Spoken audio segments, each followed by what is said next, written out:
आप सभी को मेरा नमस्कार। स्वागत है आपका मैथ्स मेनिया पे। आज हम लोग यूपीएसआई का मैथ्स का मॉक टेस्ट 2 सॉल्व करने जा रहे हैं। मैंने मैथ्स प्लस रीजनिंग के 80 क्वेश्चंस का सेट मैंने ऑलरेडी आपको दे रखा है। आपको मैथ्स मेनिया ऐप पे ये फ्री सेक्शन में मिल जाएगा। आप जाओ, इसका प्रिंट आउट निकलवाओ, उसके बाद आप उसको अटेम्प्ट करो। 80 से 85 मिनट का टाइमर लगाओ, उसको अटेम्प्ट करो। और देखो, इन मॉक टेस्ट का मोटिव जो है वो ये है कि आपको जो भूलने भटकने वाली चीज़ें वो सारी याद आ जाएं। ठीक है, क्योंकि कुछ कॉन्सेप्ट्स ऐसे होते हैं ना, आपसे बहुत दिनों से टकराए नहीं होते हैं। तो मेरा मोटिव रहता है कि वो सारी चीज़ें आपको याद दिला दूं जो आपके भूलने वाली हैं। दूसरी चीज़ कि आप स्किप कैसे करते हो। आपको पेपर लेंदी लग सकता है, मैं ये नहीं कहता कि लेंदी नहीं है, लेंदी है, लेकिन आपको ये ट्राई करना है कि आपको जो 80 मिनट मिल रहे हैं, आप भले से सारे क्वेश्चन ना करो, लेकिन जो इसमें से 70 क्वेश्चन इजीली डुएबल हैं उनको तो करो। आप किसी कैलकुलेटिव क्वेश्चन में मत फंसो। समझ रहे हो मेरी बात को? ठीक है, मतलब किसी कैलकुलेटर में पहले में नहीं फंसना है। पहले आप ये ट्राई करो कि जो आपके पास शुरू के 60 मिनट हैं, इन 60 मिनट में आप 70 क्वेश्चंस तक या 65 क्वेश्चंस तक आराम से निपटा दो। 65 to 70 क्वेश्चंस आप आराम से निपटा दो, जो इजीली, जो लेस कैलकुलेटिव है। उसके बाद जो आपको 10 क्वेश्चंस कैलकुलेटिव लग रहे हैं उनको बाद में करो, कोई दिक्कत की बात नहीं है। तो इस तरीके से आपको अटेम्प्ट करना है, स्किपिंग करनी है। ठीक है, तो शुरू करते हैं बिना किसी टाइम को वेस्ट किए। देखो, यहां पे कह रहा है कि जब आप एक पॉजिटिव नंबर n को डिवाइड करते हो 15 से तो आपका रिमाइंडर आता है 13। तो अब ऐसा मान लो कि वो नंबर ही 13 है, क्योंकि जब आप 13 को भी 15 से डिवाइड करोगे, जैसे 13 को अगर मैं 15 से डिवाइड करता हूं तो रिमाइंडर आपका 13 ही आएगा। तो आप मान लो वो नंबर ही 13 है। तो जब आप, मतलब n की वैल्यू क्या है, n की वैल्यू 13 है। तो जब आप 5n मतलब 5 इंटू 13 65 को जब आप डिवाइड करोगे सेम नंबर से, मतलब 15 से, मतलब 65 को जब आप 15 से डिवाइड करोगे तो कितना रिमाइंडर आएगा? 15 चौका 60, आपका 5 रिमाइंडर आ जाएगा। ओरली विद इन 10 सेकेंड आप इसको कर सकते थे। क्वेश्चन पढ़ने के सबको टाइमिंग लेके बता रहा हूं, 10 सेकेंड में आप आराम से कर सकते थे। ठीक है, आ जाओ नेक्स्ट पे। आपको यहाँ पे एक ज्योमेट्रिक सीरीज दिख रही है, आपको इसका सम बताना है अप टू n टर्म्स। तो आपको दिख रहा है कि यहाँ पे जो कॉमन रेशियो वो 1/5 है। क्या है? 1/5। तो ज्योमेट्रिक प्रोग्रेशन का जो सम का फॉर्मूला होता है वो होता है a 1 माइनस आर की power n upon 1 minus r. मतलब 11/5 आपका पहला टर्म है, 1 माइनस आर की पावर n। आर क्या है भाई? आर है आपका 1/5। तो 1/5 की power n upon 1 minus r, 1 minus आपका आर। तो अब देखो ये कितना आ गया आपका 4। तो 11, 5 से 5 चला जाएगा तो 11/4 और 1 माइनस 1/5 की पावर n। आपका डी वाला ऑप्शन करेक्ट हो जाएगा। 10 से 15 सेकेंड का क्वेश्चन था ये, 20 सेकेंड मान लो, ज्यादा नहीं लगना चाहिए था। आ जाओ नेक्स्ट में। अब आपको ये करना है, आराम से करो, इत्मीनान से करो, गलती मत करो। ठीक है, आराम से करो। जैसे अगर मैं इसको दिखाऊं, थोड़ा सा यार फॉन्ट छोटा हो गया, लेकिन कोई दिक्कत की बात नहीं, करते हैं। ठीक है, बेसिक से करना एकदम। देखो 4 चौक 16 और ये एक चला गया तो 15, तो 15/4। तो 15 यहाँ पे आ जाएगा, 4 यहाँ पे चला जाएगा और ये 4 प्लस है। अभी हम यहाँ पहुंचे हैं, यहाँ पे ये हमने लिखा है यहाँ पे ये। ठीक है, तो 15 चौका 60, 4 64, 64 और ऊपर 15। तो 64 ऊपर 15 और ये आपका आ गया 4 प्लस। ठीक है, अब हम यहाँ पहुंच चुके हैं यहाँ, और ये आपका 1/, है 1/। है ठीक है, तो इसको ना ऐसा नहीं कि आप एग्जैक्ट करो, रफली देख लो कहाँ तक पहुंच रहे हो। तो जैसे अगर मैं देखूं, वैसे तो आपका एग्जैक्ट भी आ जाएगा, लेकिन आपको ये पता है कि आपको, देखो जब आप ये कैलकुलेशन करोगे तो आपका 64 चौक है 240 और 4 चौक 16। ठीक है, 256 प्लस 15 जाएगा, 256 प्लस 15 और ऊपर 64। तो 64 डिवाइड बाई आपका 200 समथिंग आएगा, जो कि आपको दिख रहा है एक ही ऑप्शन में दिख रहा है। तो ये वाला ऑप्शन आपका करेक्ट हो जाएगा। ठीक है, क्योंकि जब आप 256 को 15 से आप जोड़ोगे तो आपका 271 ही आएगा। ठीक है, हो गया। आ जाओ नेक्स्ट पे। हाँ, इसको कैसे करेंगे? देखो, जितने पे बार होता है उतना नीचे 9 आता है, और जितने पे बार नहीं होता उतना 0। जैसे यहाँ पे, जैसे कि उसको देखो, तो 2 पे बार है तो डिवाइड बाई 2 बार 9 आ जाएगा। 1 पे बार नहीं है तो 1 आपका 0 आ जाएगा। और ऊपर क्या करते हैं, इस पूरे में से, मतलब 527 में से आप 5 को माइनस कर देते हो, मतलब जिस पे बार नहीं रहता उसको माइनस करना है। तो 527 माइनस 5 आपका 522 आ जाएगा, 522। ऐसे दूसरा वाला देखूं तो देखो 2 पे बार है तो 2 9, 1 पे बार नहीं तो ये। और आप 325 में से 3 माइनस कर दोगे तो 322 प्लस क्या है आपका 990, और 224 में से आप 2 माइनस 222 आ जाएगा। तो अगर आप ध्यान से देखोगे तो ये आपका कितना आ रहा है, ये आपका आ रहा है 200, और ये कितना आ जाएगा 422। तो 422/990 आपका ए वाला ऑप्शन करेक्ट हो गया। आ जाओ नेक्स्ट पे। अभी तक सारे क्वेश्चन आसान थे, कोई भी क्वेश्चन टफ नहीं था। क्लियर है? आ जाओ नेक्स्ट। देखो, आपको स्मॉलेस्ट 4 डिजिट नंबर बताना है जिसको आप 5, 10, 19, 20, 38 से डिवाइड करते हो तो आपका रिमाइंडर 3 आता है। तो बेसिक से मत करने लगना भाई, जो भी वो 4 डिजिट स्मॉलेस्ट नंबर है, जब आप उसको इन इन नंबर से डिवाइड करो तो रिमाइंडर 3 आ रहा है हर केस में। इसका मतलब ये भी है कि आप जब 10 से डिवाइड करोगे तो रिमाइंडर 3 आएगा। अब बताओ, इसमें से 10 से डिवाइड करने पर रिमाइंडर किस किस में 3 आ रहा है? सिर्फ इसमें आ रहा है। टिक मार के आगे बढ़ जाओ, बेसिक तरीके से सॉल्व करने की जरूरत नहीं है। क्लियर है? आ जाओ नेक्स्ट पे। एक बैग है जिसमें 216 कॉइन्स हैं, 1 रुपीज के, 50 पैसे के और 25 पैसे के, और इस रेशियो में है। ठीक है, तो what will be the number of 25 पैसा कॉइन? देखो, यहाँ पे रुपीज दो, bag contain rupees 216 coins of, अच्छा 216 रुपीज है। यहाँ पे लिखा है ना कि एक बैग में 216 रुपीज है जिसमें कॉइन्स है 1 रुपये 50 पैसे और 25 पैसे के। ठीक है, तो ऐसे लिखना चाहिए, ये 1 रुपये को 1 लिख दो, 50 पैसे को 0.5 रुपीज़ लिख दो और 25 पैसे को 0.25 रुपीज़ लिख दो। और ये 2, 3, 4 रेशियो, तो इनको एक्स एक्स कर दो, तो इससे पता है क्या हो जाएगा? ये 2x है, ये 3x है, ये 4x है। मतलब 1 रुपये के 2x कॉइन्स है, 0.5 के 3x कॉइन्स है और 0.25 के 4x कॉइन्स है। अब इनकी वैल्यू लिख लो, तो इनकी जो वैल्यू हो जाएगी वो इसकी वैल्यू 2x हो जाएगी, इसकी वैल्यू आप देखो 1.5x हो जाएगी और इसकी वैल्यू आपकी x हो जाएगी। भाई अगर 1 रुपीज़ के 2x कॉइन्स है तो कितना रुपए हुआ? 2x रुपीज़ हुआ। अगर 0.5 के 3x कॉइन्स है, जैसे मान लो 0.5 के मान लो 4 कॉइन्स होते हैं, तो कितना रुपए होता? 2 रुपए होता। तो वही चीज मैं लिख रहा हूँ, यहाँ पे मैं रुपीज़ लिख रहा हूँ। ठीक है, तो ये पूरा इतने इतने रुपीज़ हैं, तो अगर मैं इनको ऐड कर दूँ तो यहाँ पे आपका कितना आ जाएगा? आपका आ जाएगा 3, 4, 4.5x इतने रुपीज़ है जिसकी वैल्यू 216 है। यहाँ पे पॉइंट हटा दोगे, जीरो आ जाएगा, ये आपका 5 से चला जाएगा, ये आपका 2, 4, 0, तो 5 की वैल्यू कितनी आ जाएगी यहाँ पे? 4, 8, 48, 48, एक्स की वैल्यू 48 आ चुकी है। आपको बताना क्या है कि 25 पैसे के कितने कॉइन्स है? 25 पैसे के 4x कॉइन्स है, मतलब इंटू 4। ठीक है, तो कितना आ जाएगा आपका? 192 करेक्ट आंसर आ जाएगा। कितना आ जाएगा? 4x की वैल्यू कितनी आ जाएगी? 192। तो 192 कॉइन्स आपके 25 पैसे के हो जाएंगे। ठीक है, अभी तक जितने क्वेश्चंस थे वो आपके पहले गो में करने लायक है। ठीक है, अब आ जाओ नेक्स्ट पे। 8 litres were taken out from a vessel with mango juice है उसमें। मतलब देखो, एक वेसल है जिसमें मैंगो जूस भरा हुआ है, इसमें से मैंने 8 लीटर निकाला और उसको मैंने पानी से रिप्लेस कर दिया। रिप्लेस का मतलब सेम अमाउंट ऑफ, जैसे 8 लीटर निकाला तो 8 लीटर ही हम पानी डाल के रिप्लेस कर रहे हैं। ठीक है, मतलब वो फिर से उतना ही होगा, जितना था उतना ही फिर से हो गया अमाउंट उसका।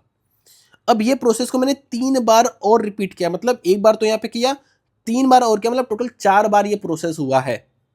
तो आपको बताना है कि जो क्वांटिटी ऑफ मैंगो जूस है लेफ्ट, अब जो बचा है उस क्वांटिटी उसमें, और टू द टोटल सोल्यूशन वो इतना दिया हो, तो आपको बताना है कि कितना जूस था शुरू में। ठीक है, कितना जूस था शुरू में। तो आप एक चीज देखो, यहाँ पे देखो, ध्यान से मेरी बात समझो। देखो, आपको एक बात ये समझनी है, जैसे पहले मैं आपको एग्जांपल देकर समझाता हूँ। जैसे मान लो मैंने आपको बता रखा है वैसे, जैसे मान लो 80 लीटर सोल्यूशन है। ठीक है, मान लो मैं इसमें से 16 लीटर निकाल के रिप्लेस कर रहा हूँ, तो हमें ये देखना होता है कि हम कितना हिस्सा निकाल रहे हैं। तो इस 80 का 16 निकाल रहा हूँ, मतलब मैं 1/5 हिस्सा निकाल रहा हूँ। और कितना हिस्सा बच रहा है भाई? अगर आप 1/5 हिस्सा निकाले तो 4/5 हिस्सा बच रहा है ना। तो ये जो 4/5 हिस्सा, तो ऐसे हम ऐसे करते हैं कि भाई 80 में से आपका 1/5 हिस्सा निकल गया और 4/5 हिस्सा बचा, तो 80 का 4/5 हिस्सा बचा है। अच्छा, ये 4/5 हिस्सा आया कहाँ से? जैसे मान लो अगर यही प्रोसेस में 4 बार और रिपीट कर दूं, तो ऐसे 4/5, 4/5, क्योंकि हर बार 4/5 ही बचेगा, क्योंकि हम रिप्लेस कर रहे हैं सेम अमाउंट से। तो ये 4/5 आया कहाँ से? 4/5 यहां से आया, 80 में से आप 16 घटा दो, इतना बचा 80 में से, तो यहां से आपका आया है 4/5। क्लियर हुई बात? तो ये जो 4/5 आ रहा है वो यहां से आ रहा है। तो मैंने मान लिया कि जो आपका मैंगो जूस है शुरू में, वो आपका मान लो एक्स अमाउंट है। तो शुरू में एक्स अमाउंट है। अब इसमें से मैं 8 लीटर निकाल रहा हूं, तो कितना बच रहा है? हमें फोकस करना है कि कितना बच रहा है। तो बचेगा कितना भाई? x-8 अपॉन x, इतना हिस्सा बचेगा। देखो, यहाँ पे 4/5 कहां से आया था? आप 80 में से 16 निकाल रहे थे, तो 80 - 16 बचा, कितने में से बचा, 80 में से बचा, तो इतना बच रहा है। वही चीज मैंने यहाँ पे लिखा है एक्स के फॉर्म में, सेम चीज मैंने लिखी है आपको समझाने के लिए। यही प्रोसेस क्या हो रहा है, 3 बार और रिपीट हो रहा है, मतलब टोटल 4 बार हो रहा है। एक बार ये और यही प्रोसेस टोटल 4 बार हो रहा है, मतलब यही चीज मैं 3 बार और लिख दूंगा, मतलब मैं इसकी पावर 4 कर दूं, सिंपली पावर 4 कर दूं। और अभी आपका आ कितना रहा है, अब आपका आ रहा है 16/81। अच्छा एक चीज और, यहाँ पे मैंने एक चीज भूल गया, ये प्रोसेस मैंने 4 बार रिपीट है, तो ये पता है क्या है, इतना मैंगो जूस लेफ्ट है, ये मैंगो जूस आ रहा है, ये मैंगो जूस बचा है, मैंगो जूस इतना बचा है, मैंगो जूस बचा है इतना उस वेसल में। लेकिन ये जो रेशियो दिया है ना आपको, ये रेशियो किसका दिया है, ये मैंगो जूस का और टू द टोटल सोल्यूशन का। भाई टोटल सोल्यूशन तो एक्स ही होगा ना भाई, आप एक्स में से निकाल रहे हो फिर भर दे रहे हो तो फिर से एक्स हो जा रहा है, फिर निकाल रहे हो फिर रिप्लेस करो फिर से एक्स हो जा रहा है, तो जो टोटल सोल्यूशन है वो एक्स है। तो एक्स से डिवाइड कर दूंगा अगर मैं, तो ये आपको रेशियो दिया है अब 16/81। तो यहाँ से एक्स से एक्स चला गया और एक्स माइनस 8/x की जो वैल्यू आ जाएगी वो आपकी आ जाएगी 2/3। तो यहाँ से जो x की वैल्यू आएगी 3x minus 2x equals to 24, तो x की वैल्यू आपकी 24 आ जाएगी, और 24 ही इसका करेक्ट आंसर आ जाएगा, क्योंकि पूछा क्या है, शुरू में मैंगो जूस कितना था जो आपने x माना था। तो इस तरीके से करना है। क्लियर है? आ जाओ नेक्स्ट पे। Thiago got an average of 50% marks in 5 subjects and the marks are in the ratio of, इतना रेशियो दिया है आपको मार्क्स का, और ये जो मार्क्स है ना, ये 5 डिफरेंट सब्जेक्ट्स के दिया और इनका एवरेज 50% दिया है। अच्छा एक बात बताओ, अगर जैसे मैं ये मान लेता हूं कि इनको 20 नंबर मिला, इनको 18, इनको 16, मैं यही मान लेता हूं कि इनको 20, 18, 16, 14, 12 इतने ही नंबर मिले, आपको रेशियो दिया, आप मान लो कि एग्जैक्ट इतने ही नंबर मिले हैं, तो अगर मैं इनका एवरेज निकालूंगा तो ये 50% नंबर आएगा। तो इनका एवरेज निकालो, तो ऐसा नहीं कि इसको सम करके 5 से डिवाइड मत करने लगना। मैंने आपको बताया कि जब भी कोई सीरीज एपी में हो, ठीक है, चाहे असेंडिंग में हो चाहे डिसेंडिंग में हो, एपी में हो, तो जो उसका एवरेज होता है वो उसका मिडिल टर्म होता है। तो अब देखो ये, आप देखो एपी में भाई 2 कम 2 कम 2 कम 2 कम हो रहा है ना, तो ये एपी में, तो उसका मिडिल टर्म कितना है 16, तो ये 16 जो है वही उसका एवरेज है। तो इन 5 सब्जेक्ट का जो एवरेज होगा वो 16 होगा, इन 5 सब्जेक्ट का जो एवरेज है वो 16, आपको पता है जो एवरेज है वो कितना है 50%, मतलब ये 16 जो है 50% की वैल्यू है, ये जो 16 है वो 50% की वैल्यू है। ठीक है, तो 100% आपको ये निकालना है कि भाई जो सब्जेक्ट है वो उनका मैक्सिमम मार्क्स कितना है। तो यहाँ पे पूछा है कि इफ द पासिंग मार्क्स अगर 60% है, अगर पासिंग मार्क्स 60% है मैक्सिमम नंबर का, तो आपको बताना है कि ये जो बंदा है वो कितने सब्जेक्ट में फेल हुआ है। तो 50% की वैल्यू है, तो 60% की क्या होगी भाई, इसी में 10% और जोड़ दूंगा, 1.6 और जोड़ दूंगा, तो आपका कितना आ जाएगा, आपका आ जाएगा 50% की वैल्यू अगर ये है, तो अगर मैं इसी का 10% और निकालूँ, इसका 10%, सॉरी इसका 10% 3.2 होगा, इसका जो 10% होगा 3.2 होगा, तो जो 60% की वैल्यू आएगी ना, अगर 50% की वैल्यू ये है, तो जो 60% की वैल्यू आएगी वो आपकी आ जाएगी, मैंने क्या बोला था 3.2, 19.2 आ जाएगा 60% की वैल्यू। मतलब पासिंग मार्क्स जो है वो इतना 19.2 है। तो इसको तो नंबर 20, 18, 16, 14, 12 मिले, तो कितने में फेल है भाई, इसमें भी फेल, इसमें भी फेल, इसमें भी फेल, इसमें भी फेल, तो वो 4 सब्जेक्ट्स में फेल है। दोबारा समझो मैंने क्या बोला, दोबारा समझो क्वेश्चन को। क्वेश्चन ये कह रहा है कि भाई साहब को 50% मार्क्स मिले 5 सब्जेक्ट में, मतलब जो एवरेज नंबर है वो 50% मार्क्स मिला है। इनको नंबर जो मिला है 20, 18, 16, 14, 12 है, जिनका एवरेज अगर मैं निकालूंगा तो एवरेज 16 आ जाएगा। तो एवरेज 16 आ रहा है, और आपको पता है कि 16 ही क्या है एवरेज 50%, मतलब 50% की वैल्यू 16 है, तो 60% की वैल्यू कितनी आएगी 19.2, मतलब जो पासिंग मार्क्स है वो 60%, मतलब पास होने के लिए 19.2 मार्क्स चाहिए, जो कि आपको दिख रहा है सिर्फ एक सब्जेक्ट में और 4 सब्जेक्ट में नहीं है, मतलब भाई साहब 4 सब्जेक्ट में फेल और एक सब्जेक्ट में पास है। क्लियर है? आ जाओ नेक्स्ट पे। By selling a table at 70% of the market price, a trader incurs a loss of 10%. If the trader sells the table at 95% of the market price, what will be his profit percentage? ठीक है, अब एक बात समझो, cost price से चलो, cost price से चलना बेस्ट होता है। ठीक है, तो मैंने मान लिया कॉस्ट प्राइस 100 है, कॉस्ट प्राइस 100 है, क्या माना मैंने, कॉस्ट प्राइस 100 है।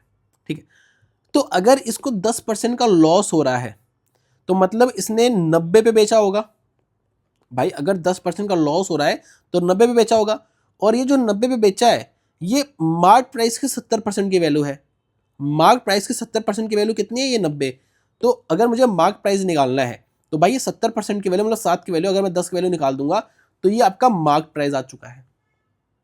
तो ये कॉस्ट प्राइस था, ये मार्क प्राइस है। लेकिन अब पूछ रहा है कि आपको कितना प्रॉफिट होगा जब आप इसको मार्क प्राइस के 95% पे बेचोगे, मतलब आप इसको 19/20 पे बेचोगे, 95% पे बेचोगे। ये मार्क प्राइस है और इसके जब आप इस पे बेचोगे तो आपको कितना प्रॉफिट होगा ये आपसे पूछ रहा है। ठीक है, तो देखो भाई, आपका यहाँ पे सेल्स, ठीक है, 95% पे पास मार्क प्राइस है। तो एक बार देखते हैं, आप देखोगे यहाँ पे ये आपका 0 से 0 गया। ठीक है, और 19 नवा होता है आपका कितना, 19 नवा होता है आपका 171, तो 1710 और ये आपका हो गया 14। तो एक बार देखते हैं, 14 करना होता है 14, आपका बचा 31, 14 दूना होता है 28, यहाँ पे बचा आपका कितना 30 बचा ना, 30, तो 14 दूना होता है 28। तो यहाँ पे वही आपका पॉइंट करके आएगा। तो मतलब 100 रुपये का सामान आप 122 में बेच रहे हो, तो आपको अप्रॉक्स 22% का हो रहा है प्रॉफिट। और वही आपसे पूछा कि आपको लगभग कितने का प्रॉफिट हो रहा है। वैसे यहाँ पे एक थोड़ा सा अप्रॉक्स मेंशन करना चाहिए था। ठीक है, what will be his profit percent approx. ठीक है, तो आपका 22% करेक्ट आंसर आ जाएगा। क्लियर है? दोबारा समझा दो, दोबारा समझ लो। कॉस्ट प्राइस 100 माना करो, क्योंकि आपको प्रॉफिट बताना है ना। तो इससे फायदा ये होता है कि भाई 100 के रिस्पेक्ट में जो वैल्यू आएगी वहीं से आप डायरेक्ट प्रॉफिट इजीली निकाल लोगे, इसलिए कॉस्ट प्राइस को 100 माना मैंने। अब इसको 10% का क्या हो रहा है, लॉस, तो 90 पे बेच रहा होगा। और ये जो 90 पे बेच रहा है ये मार्क प्राइस का 70% है, मतलब 70% की वैल्यू 100% की वैल्यू निकाल लोगे तो ये मार्क प्राइस है। अब आप इसको मार्क प्राइस के 95% पे बेच रहे हो, तो मतलब आप इसको 122 पे बेच रहे हो, तो कितना प्रॉफिट होगा, 22% का प्रॉफिट होगा। ठीक है, क्लियर है? आ जाओ नेक्स्ट पे। अभी तक सारे क्वेश्चन इजीली थे और पहले गो में डुएबल थे। ठीक है, a jeweller bought 1 carat of diamond at a discount of 15% on the labelled price. If after giving a discount of 10% he is to make profit of 20%, then what percent should he marked price be higher than the original labeled price? अब देखो ये question अच्छा है, और अगर आपको पहली बार में समझ नहीं आया, अगर आपको लग रहा है कि दिमाग पे बहुत ज़्यादा जोर देना पड़ रहा है, तो पहले गो में आप इसको स्किप कर सकते हो, क्योंकि लैंग्वेज थोड़ी सी अच्छी है। अगर आपको पहली बार में समझ नहीं आ रहा, दिमाग पे जोर लगाना पड़ा, तो पहले गो में तुरंत स्किप मारो, समय वेस्ट नहीं करना है। ठीक है, अब दोबारा होगा तो कैसे करना है, देखो ध्यान से। देखो यहाँ पे बेसिकली ये था कि 100 रुपये का सामान था जो वो 15% मतलब उस पर लाता है, तो ऐसे भी कह सकते हो कि 20 रुपये का सामान ये बेसिकली भाई साहब लाए हैं कितने पे, 17 रुपये में लाए हैं। ठीक है, ये खरीद, पहले समझ लो कि मैं खरीदने गया हूँ, तो मैं खरीदने गया हूँ तो मैं उसको 15% डिस्काउंट पे पाया हूँ। तो लेबल्ड प्राइस जो है ये आपका 20 रुपये जो है वो लेबल्ड प्राइस है, ये आपका लेबल्ड प्राइस है 20 रुपये। ठीक है, लेबल्ड प्राइस है। अब देखो, अब ध्यान से देखना, अब आपका मेन है। देखो अब क्या कह रहा है कि आप तो इतने में खरीद के लाओ 17 रुपये में, if after giving a 10% discount उसको 20% का प्रॉफिट होता है। तो आप तो उसको इतने में खरीद के लाओ ना, और आपको 20% का प्रॉफिट हो रहा है, मतलब आप 17 पे 20% का प्रॉफिट कमा रहे हो, मतलब आपने उसको इतने पे बेचा है। मेरी बात आप समझ पा रहे हो? देखो भाई, आप उस चीज को 20 रुपए के सामान को आप 70 रुपए में खरीद के लाए, अब आपको 20% का प्रॉफिट हो रहा है। अभी आप इसको भूल जाओ, इस डिस्काउंट को भूल जाओ, आपको प्रॉफिट तो 20% का हो रहा है, तो आपको इस 17 पे 20 का प्रॉफिट हो रहा होगा, तो मतलब आपने इतने पे इसको बेचा होगा, इतने पे 20% प्रॉफिट मैंने इसको कर दिया, 120% कर दिया, और आपने डिस्काउंट दिया 10% का, मतलब ये 90%। अगर आप मार्क प्राइस निकालो तो ये 90% की वैल्यू है, तो डिवाइड बाई 9, और ये आपने जो निकाला है ये आपका मार्क प्राइस है, ये आपने इसका प्राइस को मार्क्ड किया है, ये आपका मार्क प्राइस है, क्योंकि लेबल प्राइस तो है और ये आपने इसको इतने पे मार्क किया है, तभी तो आप 10% का डिस्काउंट दे तो आपको इतने पे बेचना पड़ा।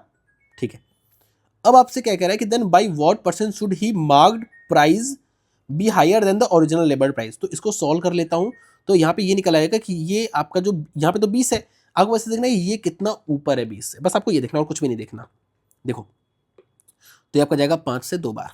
ठीक है, ठीक है, और आपका 17 छक्का होता है आपका 102, और 102 और दूना कितना होता है आपका 204, तो 204 बटे आपका आ जाएगा 9, तो 9 दूनी होता है 18। ठीक है, 24 गया, 9 दूनी हो गया 18, पॉइंट लगा दूंगा। ठीक है, हाँ, तो इसके बाद आपका कितना हो जाएगा, 9 दूनी 18 हो गया, आपका कितना गया अरे यार मेरा ध्यान भटक गया, देखो ध्यान से। 9 दूनी 18, आपका 24 का 18, आपका बचा कितना, आपका बचा 6, और 6 फिर आपका 6 54, तो 22.6 हो गया। तो यहाँ पे आपको दिख रहा है कि 20 का सामान था, ये लेबल्ड प्राइस है और आपका मार्केट प्राइस इतना है, तो 2.6 हायर पे है, तो आपको दिख रहा है 2.6 कितना हो जाएगा आपका 13 के आसपास आ जाएगा, जो कि आपका सी वाला ऑप्शन करेक्ट हो जाएगा। क्लियर है? दोबारा समझा देता हूँ, मैं दोबारा समझ लो। भाई देखो, लेबल्ड प्राइस इतना था, आपने उसको 70 रुपये में लाया, अब आपको प्रॉफिट हो रहा है 20% का, मतलब आप इतने पे बेच रहे हो, और जो कि मार्क प्राइस का 90% है, क्योंकि 10% डिस्काउंट दे रहे हो, तो ये 9 की वैल्यू हो गई, 10 की वैल्यू निकाले तो ये आपका मार्क प्राइस आ गया, जो कि आपका इतना आ रहा है 22.6। तो पूछ रहा है लेबल्ड प्राइस से आपका मार्क प्राइस कितना ऊपर है, कितना परसेंटेज ऊपर है, तो मैंने निकाल लिया भाई 2.6 ऊपर है 20 का, तो यहां से आपका आंसर आ गया। क्लियर है? आ जाओ नेक्स्ट पे। हाँ, तो जैसे जो ऊपर वाला क्वेश्चन था ना, उसको आप पहले गो के लिए स्किप कर सकते हो, क्योंकि पहले गो पे आपको ज्यादा दिमाग, मतलब उन क्वेश्चंस को छूना नहीं है जो आपको दिमाग पे जोर देना पड़ रहा है जिनके लिए। तो पहले गो में ऐसे क्वेश्चन स्किप क्या करो, दोबारा देखो, दोबारा हमने किया, जैसे आप भी दोबारा जो एकदम आराम से सोचोगे तो वो क्वेश्चन तुरंत हो गया, लेकिन पहले गो में दिमाग पे जोर नहीं देना चाहिए, ठीक है ज्यादा। आ जाओ नेक्स्ट पे। देखो, A lent a part of इतना to X at 10% simple interest और rest Y 5% simple interest. After 4 years he received इतना, then what is the amount lent to Y. देखो, ऐसे क्वेश्चन जो होते हैं ना, वो आपके पहली बात तो फिंगर टिप्स पे होने चाहिए। ये क्वेश्चन बहुत आसान है, हलवा क्वेश्चन है, आपके बस फिंगर टिप्स पे होना चाहिए ये क्वेश्चन, ठीक है। अब देखो ध्यान से, अगर मैं थोड़ा सा ये निकालू ना कि इसको कितना प्रॉफिट हुआ है, कितना इंटरेस्ट मिला है 4 साल में, तो सिंपल मुझे 34,060 में से मुझे 26200 सब्सट्रैक्ट कर देना होगा, तो यहाँ पे आपका आ जाएगा 8, और यहाँ पे आपका आ जाएगा कितना, 3 आ चुका है ना, 4 3 7। ये 4 साल में उसको प्रॉफिट मिला है, तो एक साल में कितना मिला, अगर मैं एक साल का निकालूं, एक साल में कितना प्रॉफिट मिला है, तो एक साल में भाई साहब को जो प्रॉफिट मिला है वो 1 और 9, 1 आपका ये 1 हो गया, 9 हो गया, 26 6 5, एक साल में भाई साहब को जो प्रॉफिट हुआ वो इतना हुआ है, ठीक है। अब ध्यान से समझना, 26,200 रुपए को उसने 2 हिस्सों में इंटरेस्ट पे दिया है, एक को 5% पे दिया, दूसरे को 10% पे, ये एक्स है, इसको 5% पे दिया, और वाई को 10%, 10% को आपको 5+5% की तरह देखना है, 5+5% की तरह देखना है। तो इसका जो 5% होता है, मतलब देखो, आपको यहां पे भी 5% मिल रहा है, यहां पे भी 5% मिल रहा है, बस ये है कि वाई को आपको 5% एक्स्ट्रा मिल रहा है। तो पहले मैं इन दोनों का 5% निकाल लेता हूं, तो इसका जो 5% आएगा, इसका 10% आ गया, इसका 5% 1310 आ गया, तो इसमें से 1310 तो भाई इनके 5% की वजह से मिला है,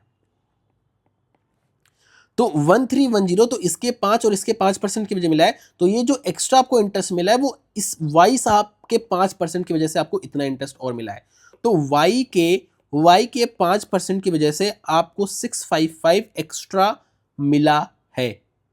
समझ में आई बात? तो अगर मैं वाई की वैल्यू निकालूं, तो वाई की वैल्यू कितनी आ जाएगी भाई, 0 2 25 10 हाथ लगा 1, 5 दूना 10 हाथ लगा 1, ठीक है, और 6 दूना 12 1 13, 13100। तो यहाँ पे पूछा क्या है कि y को दी गई राशि कितनी थी, तो y को इतनी राशि दी गई थी, आपका ये वाला आंसर करेक्ट हो गया। ये सब क्वेश्चन आपके फिंगर टिप्स पर होने चाहिए, क्योंकि ये सब इंपॉर्टेंट टाइप्स है, ये हमेशा आता है, चाहे एसएससी हो चाहे यूपीएसआई हो, तो ये चीजें आपको पता होनी चाहिए। ये जो हम करते हैं ना, ये वाला मेथड स्प्लिट करके, ये अच्छा है, आप इसको एलिगेशन से भी कर सकते हो, लेकिन बेस्ट तरीका ये होता है, ये एलिगेशन से थोड़ा फास्ट तरीका होता है, आप आराम से कर सकते हो। क्लियर है? क्योंकि एलिगेशन में क्या करना होता है पता है, एलिगेशन में आप इसका क्या करते, इसका परसेंटेज निकालते, उसमें आपका टाइम वेस्ट होता, उसके बाद आप एलिगेशन लगाते 5% 10% ओवरऑल इतना परसेंट, इस रेशियो में, फिर ये रेशियो आने के बाद भी आप क्या करते, उसको डिवाइड करते इससे टोटल को, और फिर इसका रेशियो निकालते। तो लेंदी प्रोसेस है, ये वाला प्रोसेस शॉर्ट है। तो मैंने क्या क्या दोबारा समझाता हूँ। मैंने पहली बात तो ये 4 साल का हेडेक हटा के मैंने निकाला कि एक साल में मुझे इतना इंटरेस्ट मिल रहा है, एक साल में। तो भाई अगर x को मैंने 5% पे दिया है, y को अगर मैंने 10% पे दिया, तो इस 10 को मैं 5 और 5 की तरह देख रहा हूं, तो एक साल में मुझे इसका 5% और एक साल में इसका 5% निकाले, तो जो एक साल में 5% मिल रहा है वो इतना मिल रहा है, लेकिन मुझे इंटरेस्ट तो इतना मिला है, तो ये एक्स्ट्रा क्यों मिल रहा है, क्योंकि मुझे y पे 5% और मिल रहा है, तो y का जो 5% है इसकी वजह से इतनी वैल्यू मुझे मिली है, तो यहाँ से आप y की वैल्यू इजीली निकाल लोगे। तो y अगर x पूछा होता तो इसमें से इसको माइनस कर देते, x भी आ जाता। क्लियर है? आ जाओ नेक्स्ट पे। ये जो क्वेश्चन था ऊपर वाला, वो पहले गो में डुएबल था आसानी से। हाँ, Ashok left a will of rupees इतना for his two sons whose ages are 16 and 17 years, they must get equal amounts when they are 19 years old at 10% compound interest. ठीक है, तो आपको प्रेजेंट शेयर बताना है इनके यंगर सन का। मतलब बेसिकली ये टोटल रुपए, इसका कुछ हिस्सा मैंने छोटे वाले लड़के को और एक हिस्सा बड़े वाले लड़के को मैंने दे दिया। ये जो रुपए है इसका दो हिस्सा किया, एक छोटे वाले को एक बड़े वाले को, इस तरीके से किया कि जब वो 19 साल के होते हैं तो उनको इक्वल अमाउंट मिलता है। अब एक बात आप मुझे बता दो कि ये 16 साल का है तो ये 19 साल का होगा, तो मतलब 3 साल के लिए इसने इन्वेस्ट किया है और 3 साल पे जो आपका अमाउंट हो रहा है वो 10% बढ़ रहा है। तो जैसे मैंने मान लिया कि छोटा वाला बच्चा आपका यंगर वाई हो गया और एल्डर आपका ई हो गया, तो यंगर ने मान लो वाई रुपए इन्वेस्ट, यंगर के नाम पे वाई रुपए इन्वेस्ट किया गया है, तो जो इस पे रुपए इन्वेस्ट किया गया ना वो आपका 1 साल बाद इतना हो जाएगा और 3 साल बाद आपका इतना हो जाएगा, क्योंकि 16 साल का है तो भाई 3 साल के लिए इन्वेस्ट किया होगा, तो 3 साल के बाद अमाउंट इतना हो गया। एल्डर वाला 17 साल का है तो इसका अमाउंट 2 साल के लिए इन्वेस्ट हुआ होगा, तो इसका 1 साल के बाद पैसा इतना हो जाएगा और 2 साल के बाद इतना हो जाएगा। ये अमाउंट हो गया है। और आपको पता है कि जब ये 19 साल के होते हैं तो इनका जो अमाउंट है वो बराबर हो जाता है। तो यहाँ से आपका यंगर और एल्डर का क्या आ जाएगा, रेशियो आ जाएगा, जो कि मुझे दिख रहा है 10/11 आ चुका है। भाई आप देखो ना, ये आपका 2 से ये चला जाएगा, आपका सिंगल बचेगा तो आपका 10/11। तो यंगर का 10, एल्डर के नाम पे 11 हिस्सा, यंगर का मतलब टोटल 21 हिस्से की वैल्यू ये दी है। मतलब ये आपका 48,300 ये 21 की वैल्यू है और आपको 10 की वैल्यू निकालनी है। तो 21 दूना होता है 42 और 21 तिहाई होता है 63। ठीक है, तो आपका यहाँ पे 23 करके समथिंग आ जाएगा, तो आपका बी वाला ऑप्शन करेक्ट हो जाएगा, 23,000। क्लियर है। तो ये भी जो टाइप है वो मैं पढ़ाता हूँ हमेशा, चाहे वो यूट्यूब पे फ्री में पढ़ा रखा है, चाहे मैंने पेड बैच में पढ़ा रखा है हमेशा। ठीक है, तो ये सब आपके फिंगर टिप्स में होना चाहिए। आ जाओ नेक्स्ट में। देखो क्या लिखा है, ABC formed a partnership by investing in the ratio of 5:5:8. After 1 year, A made an additional deposit of 4,900 and B withdraw 3,700. Now the ratio of investment became 5:4:7. At the outset, what was the approximate amount invested by A? देखो यहाँ पे पहली बात तो हम A कुछ add कर रहा है और B निकाल रहा है, तो हम A B की बात करेंगे। हम ये जो C है ना इसके बारे में बात नहीं करेंगे, हम A और B के बारे में बात कर रहे हैं। तो मैंने मान लिया कि भाई A भाई ने, भाई इन्होंने बराबर बराबर ही इन्वेस्ट किया था। ठीक है, तो मैंने मान लेता हूँ 5x इन्होंने इन्वेस्ट किया, इन्होंने 5x इन्वेस्ट किया। आप इसको x भी मान सकते हो, उससे फर्क नहीं पड़ता। चलो मैं x ही मान लेता हूँ, कोई फर्क, क्योंकि बराबर है ना, बेसिकली बराबर है। आपको इस बात पे ध्यान देना कि ये बराबर है बस। तो x मान लिया कि भाई इन्होंने भी x इन्वेस्ट किया तो इन्होंने भी x इन्वेस्ट किया है। अब इन्होंने 1 साल बाद इन्होंने क्या किया, इन्होंने इसमें 4,900 ऐड कर दिया और इन्होंने क्या किया, इन्होंने 3,700 क्या किया, निकाल लिया। अब जो इनका रेशियो आ गया है वो 5/4 आ चुका है, इन्वेस्टमेंट का रेशियो। ठीक है, 5/4 आ चुका है। तो अब यहां से आपको x की वैल्यू आ जाएगी और वही जो x है वही आपका आंसर आ जाएगा। ठीक है, तो अगर मैं डायरेक्ट करूं तो 4x ये 5x इधर, उधर जाके x हो जाएगा, तो सिंपल x बचेगा। और अगर मैं इसकी बात करूं तो ये 4 इंटू दिस और ये 5 इंटू दिस और ये ऐड हो जाएगा। तो कर लेते हैं यहाँ पे। ठीक है, 00 और 9 चौक होता है 36, 7 लगा 3, 4 चौक 16, 3 आपका 19, ये हो गया। और यहाँ पे अगर मैं इसको मल्टीप्लाई करूँ तो ये आपका 0 0 7 5 35, 7 लगा 3, 5 दिया 15 दिन 18। ठीक है, 18, हाँ 18। तो ये 0 0 6 5 11 हाथ लगा 1, 8 आपका हाथ लगा 1 और 3, 38100 ये आपकी x की वैल्यू आ जाएगा और वही आपका करेक्ट आंसर है। क्लियर है बात। आ जाओ नेक्स्ट पे। हाँ, in a bank the average salary of a officer is इतना एंड दैट ऑफ क्लर्क इतना। ऑफिसर की सैलरी इतनी दी है और ये एवरेज सैलरी दी ऑफिसर्स की और क्लर्क्स की ये दी हुई है। The average salary of both, आपको इन दोनों का अगर मिला दूं तो एवरेज सैलरी ये दिया हुआ है। तो बताना कितने क्लर्क हैं, अगर टोटल नंबर ऑफ ऑफिसर्स और क्लर्क इतने हैं, तो यहाँ पे आप तुरंत एलिगेशन लगा दोगे, भाई ये आपके क्या है, ये आपके ऑफिसर्स हैं, ये आपके क्लर्क हैं, इनका 30,000 है, इनका आपका 20,000 है और ये जो एवरेज है वो 26,000 है। तो यहाँ पे पहली बात तो 1,000 हटा दो, सिर्फ आप 20-30 इसको देखो। तो ये जो आपका रेशियो आ रहा है वो 6:4 का आ रहा है, मतलब 3:2 का आ रहा है।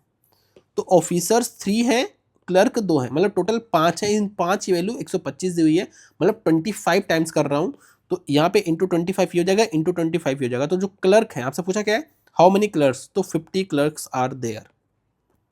ठीक है, आ जाओ नेक्स्ट पे। क्या लिखा है, A and B can do a piece of work in 24 and 12 days. ठीक है, तो यहाँ पे ए हो गया, यहाँ पे बी हो गया, ये भाई साहब 24 डेज में, ये भाई साहब 12 दिन में कर सकते हैं, और ए बी सी तीनों मिल के उस काम को 4 दिन में कर सकते हैं।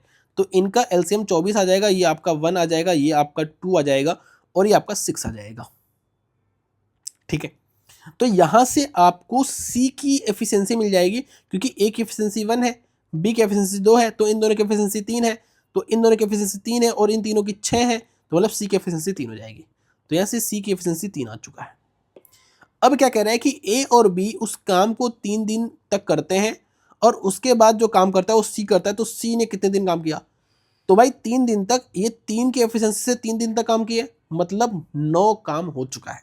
भाई 3 की एफिशिएंसी से 3 दिन काम करोगे तो 9 काम हो चुका है, तो कितना काम बचा है, आपका जो काम बचा है वो बचा है आपका 15 को सी कर रहा है, तो 3 की एफिशिएंसी से करेगा तो आपका 5 दिन भाई साहब सी और काम करेंगे। आ जाओ नेक्स्ट पे। Pipe A can fill a tank in 804 और pipe B can empty the same tank in 1005। तो 804 और आपका 1005, तो इसका जो एलसीएम आएगा, एक बार आप रफली देख लो, ये 80 है, अगर ये 100 है, तो आपको पता है कि 400 के आसपास आता है। तो अगर मैं इसका 4 टाइम्स कर दूं तो 4020, जो कि इसका 5 टाइम्स हो रहा है, तो आपको साफ साफ दिख गया कि आपका 4020 इसका एलसीएम आ जाएगा, यहाँ पे 5 टाइम्स, और ये खाली कर रहा है तो इसका -4 टाइम्स। ठीक है, ये आपका था पाइप ए, ये आपका था पाइप बी। तो क्या कह रहा है, if both pipes are open simultaneously how many hours will it takes to fill the empty tank. तो भाई अगर मैं इन दोनों को साथ में खोल दूँ तो इसकी एक की एफिशिएंसी हो जाएगी ना भाई, 5 और -4 एक की एफिशिएंसी हो गई, तो इतना मिनट लगेगा। लेकिन यहाँ पे आपको आवर्स में पूछा है, तो इसको आपको 60 से डिवाइड कर देना पड़ेगा, तो ये आपका कितना आ जाएगा, ये आपका जाएगा 6 36 और 67 आवर्स आपका करेक्ट आंसर आ जाएगा। ठीक है, आ जाओ नेक्स्ट पे। तो ये जो इजी क्वेश्चन है ना, ये आपको तुरंत निपटाने हैं, इसमें समय ही नहीं लेना है। ठीक है, आ जाओ नेक्स्ट पे। A car travels 240 kilometre at a speed of 60 kilometre per hour. A bike also covers the same distance at the certain speed. The ratio between the time taken by the car and the bike to cover the same distance and is 2:3। How many hours will be required by the bike to cover the same distance if the existing speed of the bike is increased by 20%? यहाँ पे मुझे एक बहुत ही interesting चीज़ दिखी, वो ये थी कि जो ratio between the time taken, इनको जो टाइम लगा सेम डिस्टेंस कवर करने में, सेम डिस्टेंस है, तो जब भी सेम डिस्टेंस होता है तो जो स्पीड और टाइम का रेशियो होता है वो रेसिप्रोकल होता है, मतलब डिस्टेंस फिक्स है। तो अगर बाइक को और कार को जो टाइम लग रहा है वो 2:3 लग रहा है, मतलब इनका जो स्पीड का रेशियो होगा वो 3:2 होगा। अगर ये टाइम का रेशियो है तो ये स्पीड का रेशियो जाएगा, क्योंकि डिस्टेंस फिक्स है। और यहाँ पे आपको कार की स्पीड दी है 60 किलोमीटर पर आवर, तो अगर कार की स्पीड 60 किलोमीटर पर आवर मतलब इंटू 20 क्या गया, तो यहाँ पे भी इंटू 20 कर देंगे, तो इसकी स्पीड 40 किलोमीटर पर आवर हो जाएगी। आपसे पूछा कि अगर सेम डिस्टेंस कितना भाई, 240 किलोमीटर, तो अगर बाइक को 240 किलोमीटर डिस्टेंस कवर करना है, लेकिन इसकी स्पीड 20% से इंक्रीज कर गई है, अगर मैं इसको 20% इंक्रीज कर दूँ तो कितना हो जाएगा, 48 किलोमीटर्स हो जाएगा इसकी स्पीड। तो अगर मुझे 240 किलोमीटर 48 की स्पीड से कवर करना हो तो मेरा 5 घंटे में आराम से हो जाएगा। बस आसान सा क्वेश्चन था। तो अगर आपके माइंड में सारी चीज़ें फिट है ना, आप इसको बहुत ही चुटकियों में उड़ा सकते हो। ठीक है, आ जाओ नेक्स्ट पे। Train A start from station X and goes to station Y which is 250 kilometre away. ठीक है, तो ये आपका स्टेशन एक्स है, ये आपका स्टेशन वाई है, और इनके बीच की जो दूरी है वो 250 किलोमीटर है। ठीक है, Another train B leaves station Y at 10 AM and goes toward station Y। पहली बात तो यहाँ पे जो ट्रेन A है वो इधर जा रहा है, और जो ट्रेन B है वो इधर जा रहा है। जो ट्रेन B है उधर जा रहा है, ये 10 बजे यहाँ पे छोड़ दिया है, यहाँ से इस तरफ छोड़ दिया है, जाना स्टार्ट कर दिया है। The ratio of speed of train A and train B is 8:9। ठीक है, तो इसकी स्पीड 9x है, इसकी स्पीड 9x है, और इनकी स्पीड 8x है स्पीड। ठीक है, तो स्पीड को वैसे आप एस से भी दिखा सकते हो, जिससे आप कंफ्यूज मत हो। एस का मतलब क्या, 9s मतलब ये स्पीड है क्योंकि एस है, तो आप ऐसे भी दिखा, जिससे आप कंफ्यूज मत हो ना, इसलिए जैसे मैं तो यही करता हूँ, 9s और 8s ये स्पीड है, एस मतलब स्पीड। तो मतलब ये स्पीड का रेशियो है। The distance between station Y and the place where train A started at 10 AM is 170 kilometre. मतलब अब देखो ध्यान से, यहाँ पे बात ये है कि अब देखो यहाँ पे ट्विस्ट आ गया। ट्विस्ट क्या है कि the distance between station Y, अच्छा यहाँ पे हमें बी का देते हैं, बी 10 बजे स्टार्ट किया, अभी मुझे ए का नहीं दिया कि ए कितने बजे स्टार्ट, ये मुझे नहीं दिया है। लेकिन यहाँ पे कह रहा है कि the distance between station Y और स्टेशन वाई और ट्रेन ए जहां से स्टार्ट किया है 10 बजे, क्योंकि 10 बजे स्टार्ट किया है, तो 10 बजे ट्रेन ए जहां से भी स्टार्ट कर रहा है और स्टेशन वाई की जो बीच की दूरी है वो 170 किलोमीटर है। मतलब ये 170 किलोमीटर, मतलब ट्रेन ए आपका यहाँ पे कहीं होगा और ये दूरी आपकी 170 किलोमीटर होगी, और ये 10 बजे स्टार्ट किया। तो क्योंकि मैंने बताया था कि आपको सबसे पहली प्रायोरिटी होनी चाहिए कि कब ये साथ में स्टार्ट कर रहे हैं, तो ये 10 बजे स्टार्ट कर रहा है और इसकी स्पीड 8s है। क्लियर इतनी बात? At what distance and at what time will both the trains meet from station Y. मतलब ये पहली बात तो कहाँ पे मिल रहे हैं और स्टेशन वाई से कितनी दूरी पे मिल रहे हैं, स्टेशन एक्स से नहीं, स्टेशन वाई से कितनी दूरी पे मिल रहे हैं। ठीक है, तो अगर मैं निकालूं इनकी रिलेटिव स्पीड तो पहली बात तो ऐड हो क्योंकि अपोजिट है। ठीक है, तो ये मिलेंगे यहाँ पे कुछ तो हमें दिया रहना चाहिए जिससे हम थोड़ा सा, देखो 170 किलोमीटर मुझे कवर करना है दूरी, और मैं किससे कर रहा हूँ, मैं 17s से कर रहा हूँ। ठीक है, क्योंकि स्पीड का मुझे रेशियो दिया, बाकी कुछ नहीं दिया है, तो 17s से कर रहा हूँ। तो मुझे जो समय लगेगा, जो मुझे रिलेटेड समय लगेगा वो मुझे लगेगा यहाँ पे 10/s। ठीक है, क्योंकि स्पीड का रेशियो दिया है ना, तो 10/s लगेगा। ठीक है, मतलब 10 घंटे लग जाएंगे, 10 घंटे नहीं 10/s, और यहाँ पे s का मतलब मुझे नहीं पता है। ठीक है, लेकिन मुझे एक चीज पता है क्या, कि इतने समय बाद मिलेंगे।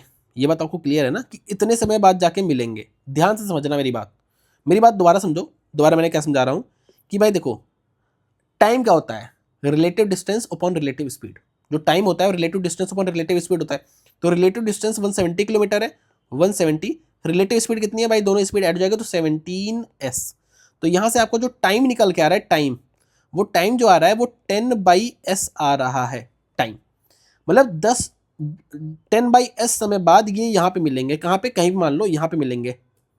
तो भाई ये यहाँ से यहाँ तक 10/s टाइम के लिए चला होगा, और ये 10/s टाइम के लिए यहाँ से यहाँ तक चला होगा।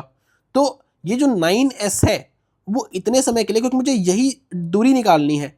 तो अगर मैं इसको 9s से मल्टीप्लाई कर दूं,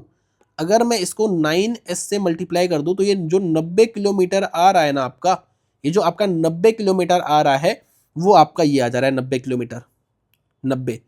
और इससे आगे आपको करना नहीं है क्योंकि आपका आंसर आ चुका है। वैसे आपको बता दूं कि यहाँ पे ना ये जो क्वेश्चन है ना थोड़ा सा अजीब है, क्योंकि आपको यहाँ पे टाइम आप नहीं बता सकते। ठीक है, लेकिन आपका आंसर आ चुका है तो आप आगे बढ़ लो, आपको इतना सोचना भी नहीं है। लेकिन मैं आपको बस बता दे रहा हूँ कि आप इसका टाइम नहीं बता सकते, क्योंकि आपको रेशियो पता है, आपको एग्जैक्ट नहीं पता है स्पीड। ठीक है, आगे बढ़ते हैं। हाँ, एक पैरेललोग्राम है जिनका इंटीरियर एंगल आपको 150 दिया है और इसके दो साइड्स हैं 10-12। आपको एरिया ऑफ पैरेललोग्राम बताना है। तो अगर आपको दो साइड देके, आपको हाइट नहीं दिया है, दो साइड देके अगर आपको बीच का एंगल दिया है तो उसका जो एरिया होता है वो AB साइन थीटा होता है। क्या बोला मैंने, AB, जहाँ पे साइड एक 10 है एक 12 है। साइन 150 जो होता है वो साइन 180 माइनस 30 होता है, मतलब सिंपल साइन 30 होता है, क्योंकि उस क्वाड्रेंट में आपका साइन पॉजिटिव होता है, इंटू हाफ मतलब।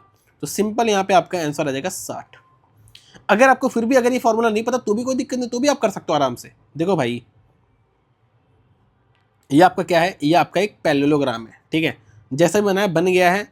ठीक है, चलो मैं बढ़िया ही बना देता हूँ ना, इतना कह रहे हो तो बढ़िया ही बना देता हूँ। अरे यार, समय वेस्ट करने का मन नहीं करता। ठीक है, ये आपका पैरेललोग्राम है, तो आपको ये वाला एंगल 150 दिया है। अगर ये वाला एंगल 150 तो ये तो 30 है ना, ये 30। और आपको पता है कि जो पैरेललोग्राम का डायगोनल होता है वो उसको दो इक्वल ट्रायंगल में डिवाइड करता है। तो अगर ये साइड आपका 12 है, ये साइड 10 है, तो इस ट्रायंगल का जो एरिया है वो हाफ AB साइन थीटा होता है। हाफ AB साइन 30, साइन 30 की वैल्यू हाफ होती है, और इसका 2 टाइम्स कर दोगे क्योंकि दो ट्रायंगल है तो आपका 60 आ जाएगा। ठीक है, तो यहाँ पे आपका ये वाला करेक्ट आंसर हो जाएगा। आ जाओ नेक्स्ट पे। तो यहाँ पे आपके दो क्वेश्चन हैं। क्या बोल रहा है, ये सब पढ़ने की जरूरत नहीं होती, सीधे यहाँ पे आया करो। According to the table the jute processing done by company DD in March, DD in March is what percent jute in May, what percent of its jute in May. तो इसी का मई का कितना परसेंट आपको दिख रहा है भाई, जो 240 है वो 480 का 50% होता है, 50% करेक्ट आंसर। दूसरा देखो, according to the table find the ratio of jute processed done by company JJ in February, JJ in February 280, 280 का रेशियो किससे बताना है, कंपनी ए इन मई, तो ए इन मई 420 से। तो कितना हो जाएगा आपका 4:6 मतलब 2:3, आपका डी वाला ऑप्शन करेक्ट हो जाएगा। आ जाओ नेक्स्ट पे। जो नंबर ये है वो 23 से डिविजिबल है, ठीक है। अगर मैं इनके डिजिट्स को डिसेंडिंग ऑर्डर में लगा दूं, मतलब घटते क्रम में लगा दूं, और 13 के 5 टाइम्स सब्सट्रैक्ट कर दूं, मतलब 65 को सब्सट्रैक्ट कर दूं, तो ये जो नंबर है वो किससे डिवाइड होगा। देखो, अगर मैं इसका डिसेंडिंग ऑर्डर में लगाऊं तो लास्ट में 0 आएगा कि नहीं भाई, डिसेंडिंग ऑर्डर में घटते क्रम में तो लास्ट में 0 आएगा, इधर चाहे जो है हमें फर्क नहीं पड़ता। अगर मैं इसमें से 5 टाइम 13 को मल्टीप्लाई करूं, मतलब 65 को सब्सट्रैक्ट करूं, 5 टाइम्स 13 को अगर मैं सब्सट्रैक्ट करूं, 65 को सब्सट्रैक्ट करूं, तो आपकी यूनिट डिजिट 5 आएगी। अगर यूनिट डिजिट 5 आ गई तो वो आपका 5 से 100% डिविजिबल होगा, आपको बाकी चीजें देखनी ही नहीं है। आ जाओ नेक्स्ट पे। ये क्वेश्चन काफी अच्छा है, एलसीएम एचसीएफ में आता है ये क्वेश्चन। करते कैसे हैं, जब आप इसको एक सर्टेन 3 डिजिट नंबर से डिवाइड करते हो तो जो आपका रिमाइंडर आता है वो आपका क्या आता है, वो आपका सेम आता है। तो जब भी ऐसा क्वेश्चन आता है तो जो आप जिस नंबर से डिवाइड करते हो ना, वो जो नंबर रहता है, जिस नंबर से आप इसको डिवाइड करने पर रिमाइंडर सेम आ रहा है, वो जो नंबर होता है वो बेसिकली इनका डिफरेंस जो डिफरेंस आएगा, इसका जो डिफरेंस आएगा, इनका एचसीएफ रहता है, उसका कोई मल्टीपल रहता है, ठीक है। जैसे अगर मैं देखूँ 2388, आपका 4309 है और आपका 8151 है, तो वैसे तो आप उसको ढूंढा करो जिनका डिफरेंस कम हो। जैसे इसका डिफरेंस कम है तो मैं इसको देखूंगा, इसका डिफरेंस बाद में निकालेंगे, क्या पता हमारा यहीं से आंसर आ जाए। तो पहले इसका डिफरेंस देखते हैं। तो इसका जो डिफरेंस आ रहा है वो कितना आ रहा है, आपका 9 में से 8 गया 1, 0 में से गया 2, 2 से गया 9, और ये 1921 आ रहा है। तो क्या 1921 आपका किसी से जाता है क्या, एक बार देख लो। 1921 ही आ रहा है ना, यहाँ पे 1 आ गया, यहाँ पे 2 आ गया, यहाँ पे 2 आपका गया तो 9 आ गया, और यहाँ पे आपका 1 आ गया, 1921 आ गया। तो आप बताओ क्या आपका 1921 किसी से जाता है, ठीक है। हमें एक पहले तो हमें 3 डिजिट नंबर चाहिए, ठीक है। तो आप इसको डिवाइड करो, किससे डिवाइड हो रहा है, ठीक है। देखो 3 से तो हो नहीं रहा, आपका ये 11 से नहीं हो रहा, ठीक है। 13 से आपका क्या हो रहा है, क्या ये 13 से आपका नहीं हो रहा है, ठीक है। आपका 17 से हो रहा है क्या, 17 से आपका हो जा रहा है, ठीक है। तो एक बार देखते हैं 17 से कितने बार जा रहा है। ये 17 इंटू ये आपका 17 इकन्ना 17, 17 इकन्ना 17 हो गया 21, 17 इकन्ना 17 और 17 की त्रिक 21, तो 17 इंटू 113, मतलब जो ये 3 डिजिट नंबर है वो आपका 113 है। कितना है, 113 है। तो आपको ये रिमाइंडर बताना है। देखो ये ऐसा नंबर है जिसको आप इससे डिवाइड, जब भी आप इसको डिवाइड कर रहे हो, इसको डिवाइड कर रहे हो, इसको डिवाइड कर रहे हो, तो आपका रिमाइंडर सेम आ रहा है। तो आपको ये नंबर तो पता चल गया, लेकिन आपको रिमाइंडर बताना है, तो आप 113 से डिवाइड कर दो। तो मैंने 113 से डिवाइड कर दिया 2388 को, तो मेरा जो आ रहा है ये आपका 2 टाइम्स जाएगा 226, यहाँ पे 2 बचा, यहाँ पे ये बचा, और इकन्ना होता है 113, तो यहाँ पे आपका जो बच रहा है वो 15 बच रहा है, तो 15 आपका रिमाइंडर आ जाएगा, ठीक है। आ जाओ नेक्स्ट पे। यहाँ पे आपको एलसीएम बताना है, मतलब इसका जो एलसीएम आएगा, मान लो अगर इसका एलसीएम मान लो ये है, तो इसमें आपका ये भी कंप्लीटली आ जाना चाहिए और ये भी कंप्लीटली आ जाना चाहिए। तो आप पहले ऑप्शंस देखो, ऑप्शंस में आपको सबसे पहले 8x² और 4x² दिख रहा है, ठीक है। तो आप देखोगे यहाँ से आप 4x² कॉमन निकाल सकते हो, 4x², और यहाँ से आप 8x कॉमन निकाल सकते हो, पूरा 8x। और अगर आप इन दोनों का एलसीएम लोगे तो पहली बात तो आपको इसका 8 और इसका x, क्योंकि आपको मैक्सिमम निकालना होता है ना, मैक्सिमम जो आप निकाल सकते हो दोनों में, वो चीज़ होना है। तो 8x² पहली बात तो आपको दिखना ही चाहिए, तो आपका ये दोनों गलत हो गया। आपका 8x² तो दिखना ही चाहिए, ठीक है। अब एक बार अगर मैं जैसे कॉमन निकाला, जैसे यहाँ पे 8x कॉमन निकाला, तो अगर बचा क्या, एक्स स्क्वायर प्लस आपका बच जाएगा 10x और प्लस आपका बच जाएगा यहाँ पे 25। तो यहाँ पे आपको दिख रहा है ये x+5 का होल स्क्वायर है और यहाँ पे सिर्फ x+5 है, जो कि नहीं हो सकता। आपको x+5 का होल स्क्वायर दिखना चाहिए तो आपका ए वाला ऑप्शन करेक्ट हो जाएगा। ठीक है, नेक्स्ट क्वेश्चन देखो, यहाँ पे आपको एक सम है जिसपे आपको सिंपल इंटरेस्ट मिल रहा है इतना percent for the first 8 years, 8.5% for the next 6 years और 6.5% आपको आखिरी के 4 साल के लिए इतना मिल रहा है। तो अगर आपको टोटल इंटरेस्ट जो मिल रहा है इतना मिल रहा है तो आपको प्रिंसिपल बताना है बेसिकली।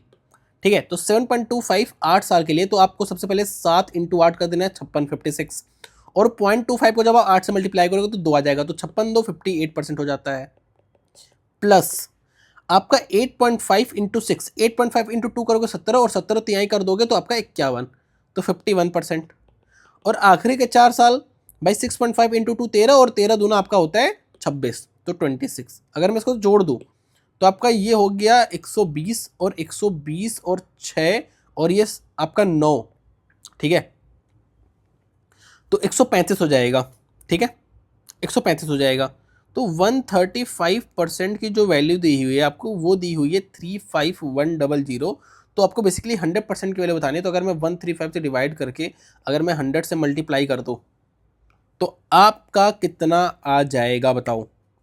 ठीक है, कितना आ जाएगा,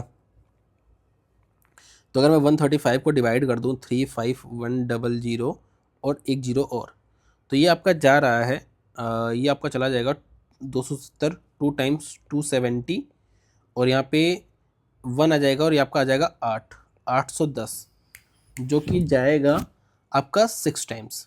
ठीक है, 6 टाइम चला जाएगा, 25 हाथ लगा 3 और 6 18 19 20 21 हाथ लगा 2। ठीक है, तो आपका ये 26 करके आ जाएगा। ठीक है, तो आपका 26,000 करेक्ट आंसर आ जाएगा।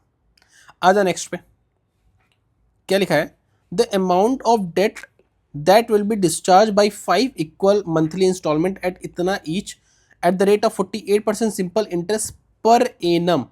पर एनम है।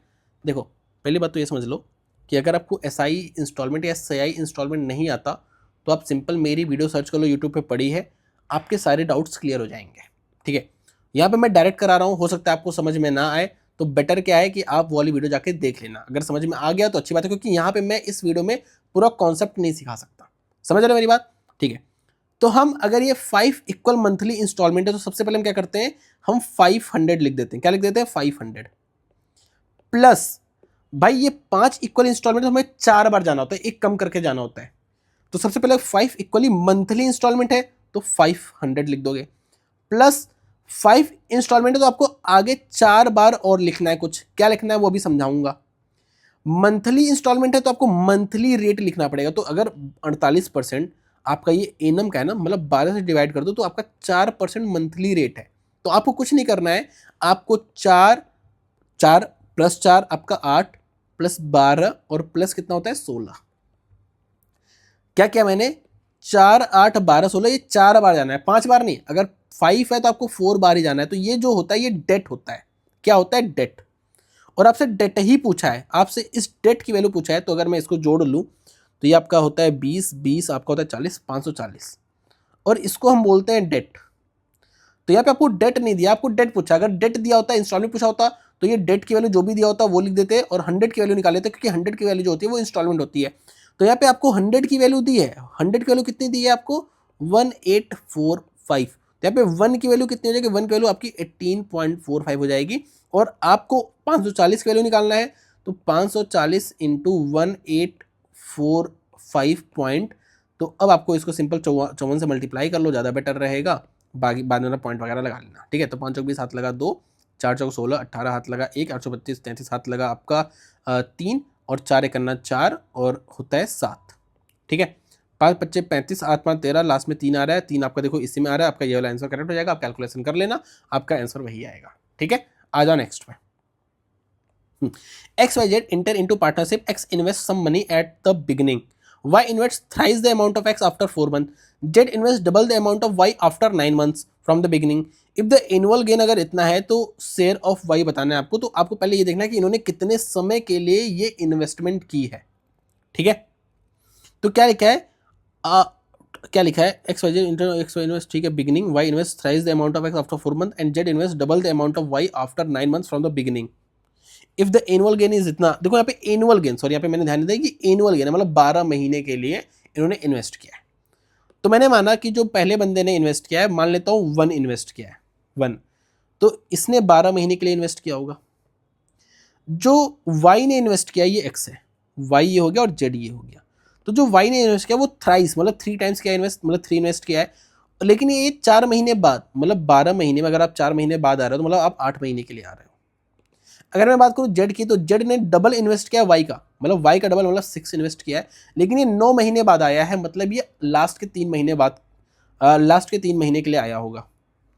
तो यहाँ पे आपको साफ साफ रेशियो दिख रहा है। अगर मैं इसको 6 से काट दूँ, ठीक है, तो 6 और ये 24 है तो 4 बार जाएगा और ये आपका 2, तो 2:4:3, ये एक्स वाई जेड की इन्वेस्टमेंट का रेशियो, तो यही प्रॉफिट का रेशियो जाएगा। तो अगर मैं इस 4,50,000 को अगर मैं यहाँ पे 9 से डिवाइड कर दूँ और 4 से मल्टीप्लाई कर दूँ, क्योंकि मुझे वाई का ही शेयर निकालना है, तो 9 25 और 5 चौक 20, 20 करके आएगा, जो कि आपको यहाँ पे दिख रहा है। आ जाओ नेक्स्ट पे। यहाँ पे आपको बताना है कि कौन सा आपका लोवेस्ट सेलिंग प्राइस है, मतलब किसमें आपको मैक्सिमम डिस्काउंट मिल रहा है, ठीक है। तो एक सिंगल डिस्काउंट 24% का, या 2 सक्सेसिव डिस्काउंट 16 और 10 का। तो अगर मैं इसका डिस्काउंट निकालूंगा तो भाई 16 + 10 क्या होता है, x + y minus x y upon 100, तो 16 + 10 माइनस आपका अपॉन 100 करो तो 1.6 माइनस हो जाएगा, तो 26 में से 1.6 से घटा दोगे तो 24.4 आ जाएगा। तो यहाँ पे आपको 24% का डिस्काउंट मिल रहा है, यहाँ पे आपको 24.4 का डिस्काउंट मिल रहा है, तो यहाँ पे डिस्काउंट ज़्यादा, मतलब यहाँ पे सेलिंग प्राइस कम, मतलब ये लोवेस्ट प्राइस हो जाएगा। मतलब पहली बात तो वे बी आपका सही है, वे ए तो गलत हो गया, वे बी आपका सही है, ठीक है। तो अब आपका बी और सी में, बी और डी में से ऑप्शन आएगा। आपसे पूछा क्या है कि वैल्यू क्या होगी, तो भाई आपका 281110 में, अब आप यहाँ से ये वाला न करके आप यहाँ पे बेसिक कैलकुलेशन कर लो, 9/10 और 16% का मतलब होता है कि 25 में आपका, 25 में क्या होता है 21, 4 कम, ठीक है, 25 में 4 कम। तो यहाँ से आपको फ़ायदा ही मिला कि आपका ये 10 से 10 चला गया और ये 25 से आपका ये 4 चला गया, ठीक है। कैलकुलेशन तो वैसे अभी भी है, कोई नहीं, कर लेते हैं, जितनी भी है कैलकुलेशन देख लेंगे हम। तो यहाँ पे 8 चौक होता है 32। वैसे आप ना एक काम करो, आपको कौन सा एग्जैक्ट वैल्यू निकालना है, आपको पता है कि एक ये है एक ये है, तो आप यूनिट डिजिट से भी कर सकते हो। देखो 9 चौक होता है 36, 6 और 6 करना होता है 6, तो 6 तो यार ऑप्शन में कुछ तो हमने गड़बड़ किया है। 16% डिस्काउंट और 10% डिस्काउंट, 9/10 कर दिया, 21/5 कर दिया, 25 चौका चला जाएगा।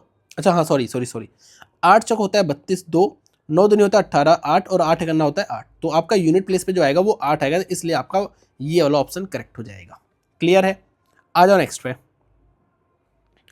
इन a state election between 2 parties, 2 parties के बीच में इलेक्शन है, 83% of the voter cast their vote, 83% लोगों ने वोट डाला है, आउट ऑफ विच जो 4% वोट्स हैं वो इनवैलिड हो गए हैं। पार्टी ए को इतना वोट मिला है जो कि 83% of the total valid vote है, तो आपको टोटल नंबर ऑफ वोट्स बताने हैं।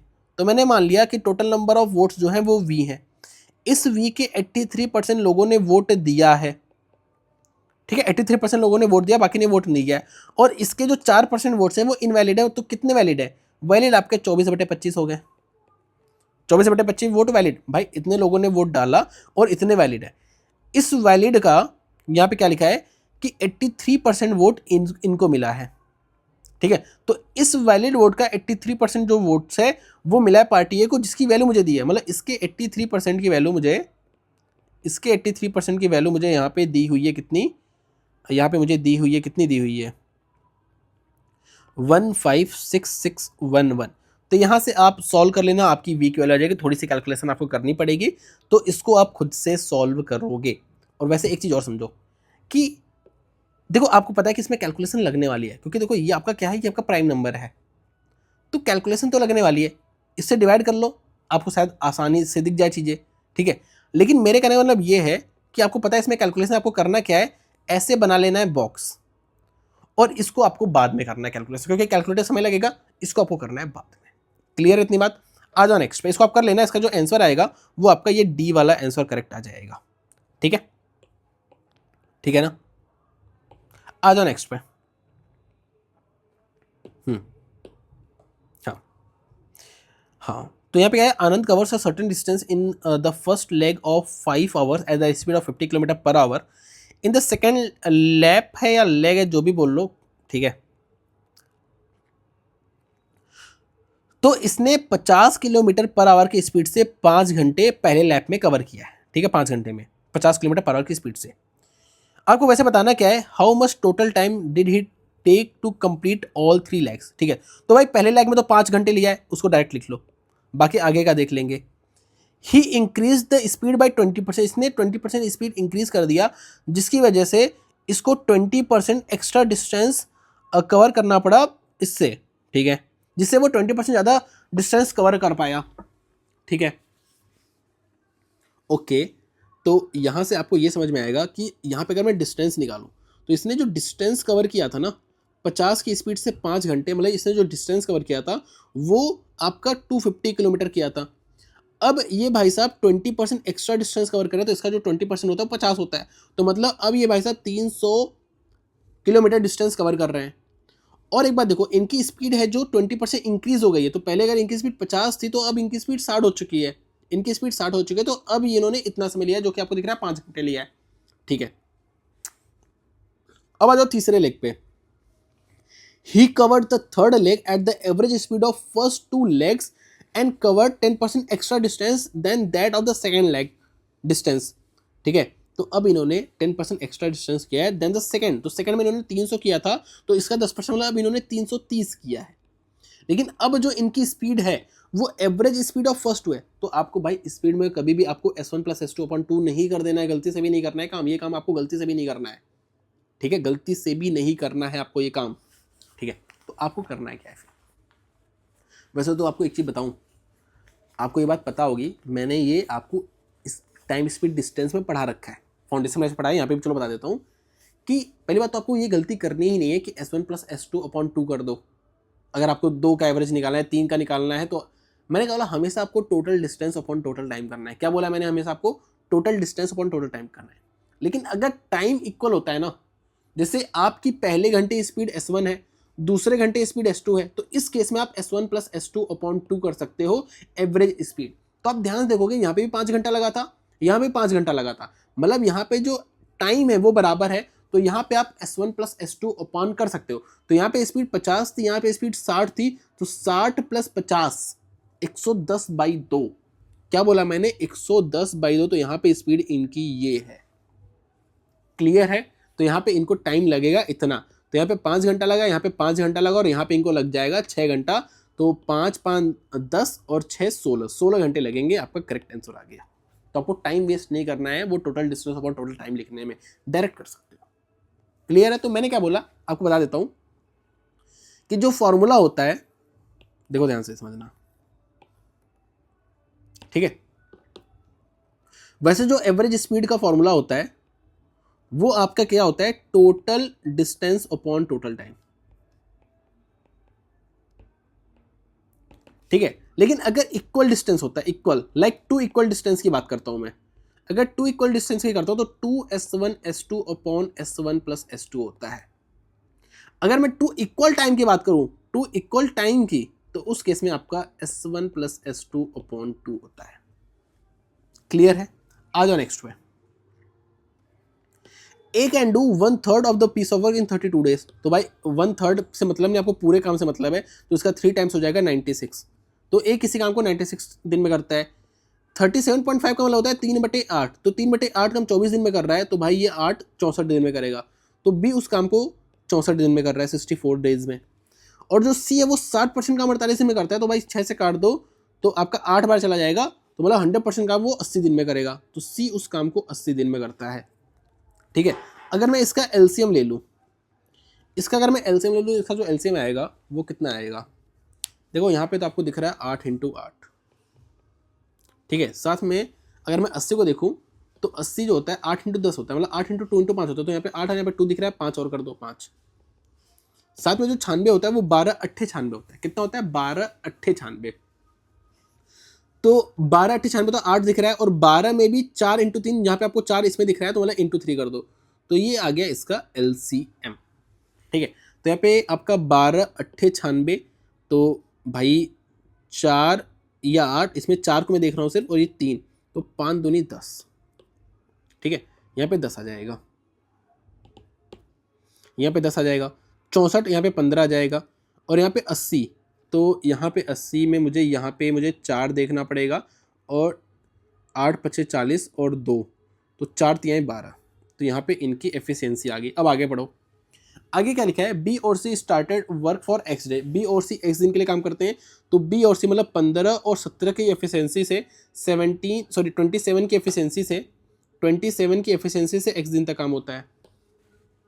ठीक है, हाँ, आफ्टर एक्स डेज बी ने काम छोड़ दिया और ए ज्वाइन कर लिया, मतलब अब ए और सी काम कर रहे हैं, मतलब 22 की एफिशिएंसी से काम हो रहा है, और ये काम x प्लस एक्स डेज के लिए होता है, मतलब 22 की एफिशिएंसी से अब ये काम x प्लस 8 डेज के लिए होता है। If the ratio of work done, अब जो बी और सी ने जो काम किया है और जो ए और सी ने काम किया है वो उसका रेशियो 9/11 है, मतलब इन्होंने काम इतना किया था, इन्होंने काम इतना किया था, इसका जो रेशियो वो 9/11 है। तो यहाँ से आपकी x की वैल्यू आ जाएगी, और आपसे पूछा है कि सी सेम काम को कितने दिन में कंप्लीट करेगा, 3.5x डेज में, सॉरी कितना पार्ट काम करेगा। ओके, तो यहाँ से हम x की वैल्यू निकाल लेते हैं। तो यहाँ पे मुझे दिख रहा है 11 जो होगा वो आपका 297x हो जाएगा। ठीक है, इक्वल्स टू आपका 22x इंटू 9, तो 9 दिन होता है 18, हाथ लगा 1। ठीक है,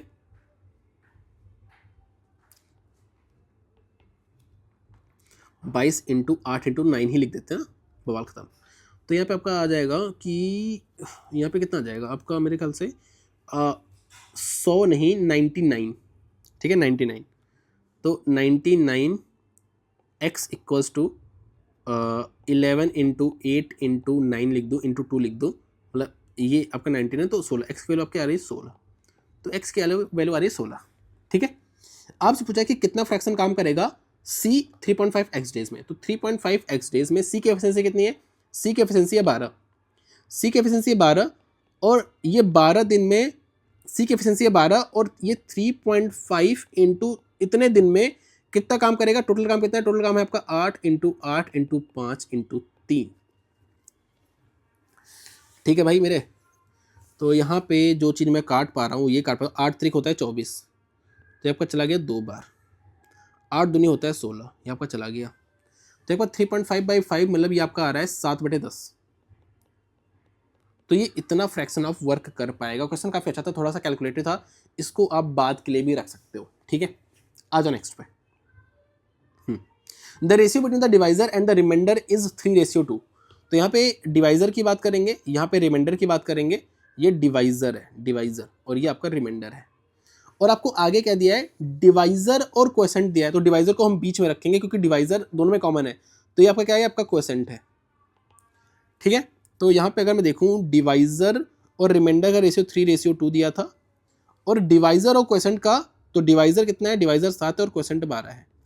तो यहाँ से जो स्पेस वो है उसको फिल कर दो, तो ये आपका 12 3 36, 7 3 21 और 7 2 14 आ गया। तो ये रेशियो आ गया। और आपको रिमाइंडर 14 दे, तो अगर रिमाइंडर 14 का मतलब भी 14 है, मतलब इसका मतलब 21 होगा, इसका मतलब 36 होगा। तब होता है ना क्या रिमाइंडर आएगा जब मैं सेम नंबर को डिवाइड करूंगा 9 से, तो वो नंबर क्या है आपको पता है भाई। देखो ये आपका होता है डिवाइजर, ये होता है क्वोशेंट, और ये होता है रिमाइंडर। आपको पता है अगर आपको डिविडेंड निकाला होता है मतलब वो नंबर जो है वो इसको इससे मल्टीप्लाई करके इसको ऐड करने से आता है। मतलब आप डिवाइजर को क्वोशेंट से मल्टीप्लाई करके रिमाइंडर ऐड करते हो।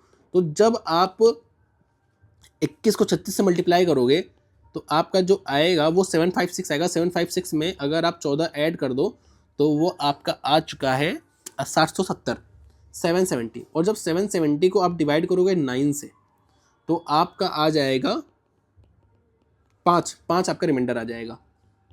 ठीक है, आपका 5 रिमाइंडर आ जाएगा जो कि करेक्ट आंसर हो जाएगा। आ जाओ नेक्स्ट पे।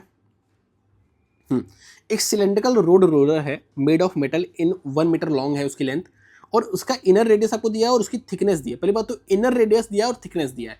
तो इनर रेडियस है और आपकी जो आउटर रेडियस है वो आपका 27/9 36 हो जाएगा। तो आपको वेट बताना है रोलर का। तो पहली बात तो ये हॉलो सिलेंडर है, हॉलो सिलेंडर का जो वेट होता है वो पाई यहाँ पे पाई है, तो पाई की वैल्यू नहीं पुट करेंगे। तो पाई R1² जो कि 36² माइनस 27² कर देंगे, क्योंकि R1² minus R2² into HH आपका 1 मीटर है, तो ये सेंटीमीटर में दिया है। तो उसको भी हम सेंटीमीटर में कन्वर्ट कर लेते तो आपका 100 हो जाएगा, तो पाई आर स्क्वायर एच हो गया। अब 1 सेंटीमीटर क्यूब का आपको वेट दे रखा है 8 ग्राम, तो 8 से मल्टीप्लाई कर देंगे और 1000 से डिवाइड कर देंगे, क्योंकि आंसर आपका कितने में आ रहा है, केजी में आ रहा है। क्लियर है? तो इसको मैं a plus b a minus b की तरह देख लेता हूं, तो ये आपका जो आ रहा है पाई इंटू 9 इंटू ए माइनस बी, और a प्लस बी जो आपका हो जाएगा वो आपका 63 हो जाएगा, 63। और ये आपका भाई 0 से 0 चला ही गया, तो यहाँ पे 8 आ गया और नीचे 10 आ गया है। अब अगर मैं देखूं, मुझे पता है कि आंसर आपका पॉइंट में आएगा, तो आपका ये चला गया, आपका ये चला गया। पॉइंट में देखो लास्ट यूनिट डिजिट देखूंगा सिर्फ, क्योंकि पाई को हटा के, तो क्या है 8 तिरिक 24, 4 और 9 चौक होता है 36, मतलब लास्ट में 6 आएगा, लास्ट में 6। तो पूरी कैलकुलेशन करने की जरूरत नहीं है, इसको आप पहले को में भी निपटा सकते हो, ठीक है, क्योंकि आपको पूरी कैलकुलेशन नहीं करनी है। आपको एवरेज एज ऑफ 6 मेंबर्स पता है 40 है, और अगर एक गेस्ट को इंक्लूड कर लो तो एवरेज आपका 12.5 से इंक्रीज कर जाता है। 12.5 मतलब 1/8 से इंक्रीज कर जाता है। तो देखो मैंने मान लिया कि 6 लोगों का, ये 6 लोग हैं और ये जो एक्स्ट्रा मेंबर आया है, ठीक है, ये जो गेस्ट है और ये 6 मेंबर है, तो इन 6 मेंबर का जो आपका एवरेज एज है वो 40 है। इसका एज मैंने मान लिया x है, और अगर मैं इनको मिला दूं तो एवरेज एज आपका 12.5% मतलब 1/8, मतलब 40 का 1/8 क्या होता है, 5 होता है। तो मतलब जो अब आ जाएगा वो 45 आ रहा है। तो यहाँ से आपको इनका रेशियो आ जाएगा, ठीक है। तो यहाँ से जो रेशियो आएगा वो आपका आ जाएगा 5।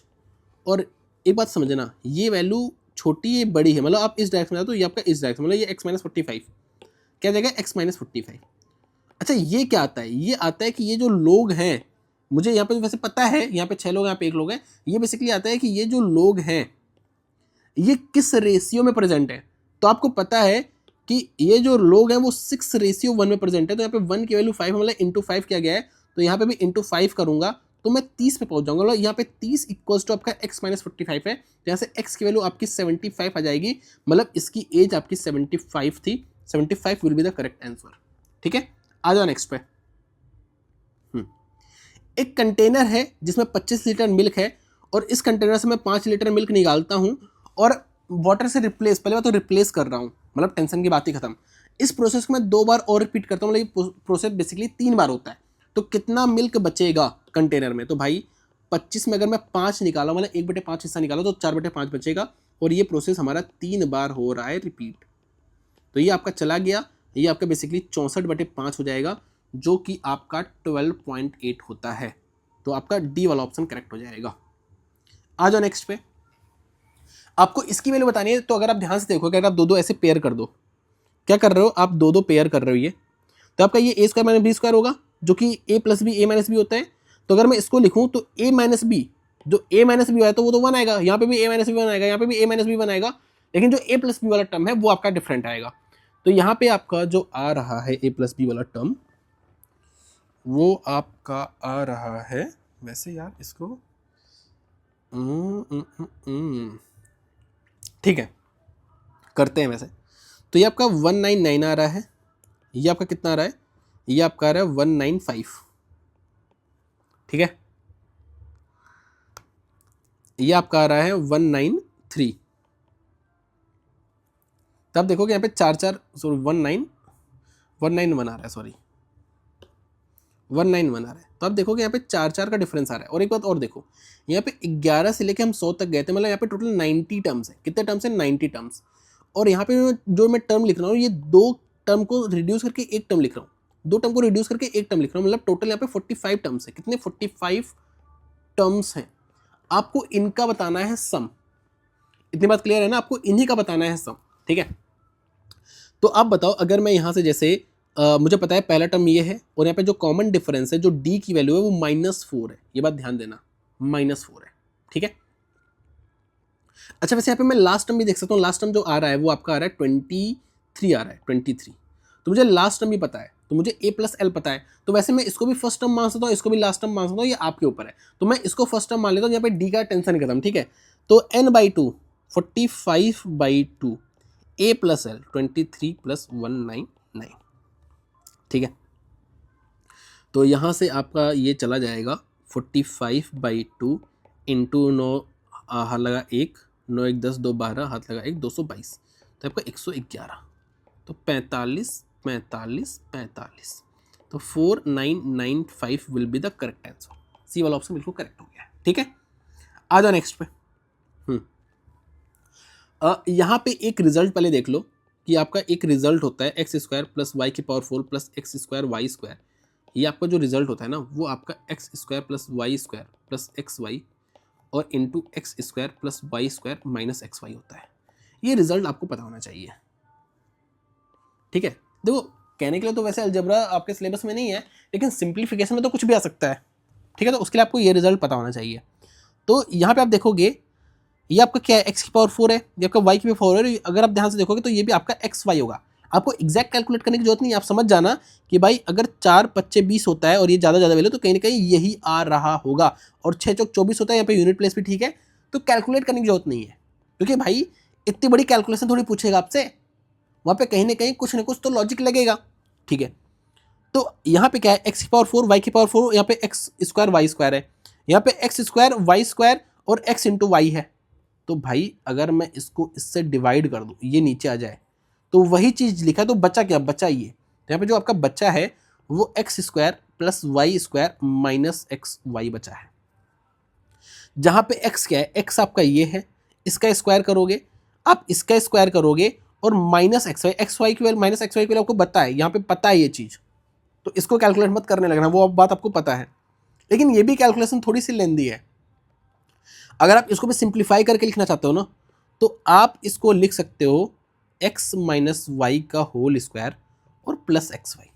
ध्यान से देखो भाई, यहाँ पे 2xy बचेगा माइनस और प्लस एक्स वाई, तो आपका यही आ जाएगा। तो यहाँ पे आप कैलकुलेशन से और ज़्यादा बच गए। अब इससे क्या हुआ, जब आप इसमें से ये माइनस करोगे ना, या आप इसमें से ये माइनस करो, तो बात एक ही है। तो आपका 0.8 आ रहा है, क्या आ रहा है 0.8। तो 0.8 का स्क्वायर, ठीक है, 0.8 का स्क्वायर और प्लस एक्स वाई की वैल्यू 24.84 आपको दी है, तो यहाँ पे 0.64 में और ऐड कर दूंगा, तो आपका 25.48 आपका करेक्ट आंसर आ जाएगा। समझ में आई बात? आ जाओ नेक्स्ट पे। अब यहाँ पे देखो, यहाँ पे भी आपको कुछ ना कुछ तो दिखेगा ही, मैं क्या बोल रहा हूँ, यहाँ पे भी आपको कुछ ना कुछ दिखेगा ही। इतनी बड़ी कैलकुलेशन नहीं पूछेगा कि आप इसका क्यूब कर रहे हो। तो यहाँ पे आपको दिख रहा है ए क्यूब बी क्यूब, और ये भले से माइनस सी क्यूब है, उसको सी क्यूब की तरह देखो, जहाँ पे सी निगेटिव है। तो A cube plus B cube plus C cube से आपने एक रिजल्ट पढ़ा होगा, वो रिजल्ट ये है कि अगर आपका A plus B plus C equals to 0 होता है, तो A cube plus B cube plus C cube equals to 3ab होता है। और आपको दिख रहा है कि यहाँ पे ए की वैल्यू ये है, बी की वैल्यू और सी की वैल्यू माइनस दिस है। तो अब देखो, जब आप इन दोनों को जोड़ोगे ना, तो आपको यही मिल रहा है। मतलब यहाँ पे A plus B plus C की वैल्यू आपकी 0 है, तो A cube plus B cube plus C cube है, मतलब जो आपका ये है इसके वैल्यू 3abc हो जाएगी। तो बेसिकली 0.545, अगर मैं ऊपर की बातें लिखूं,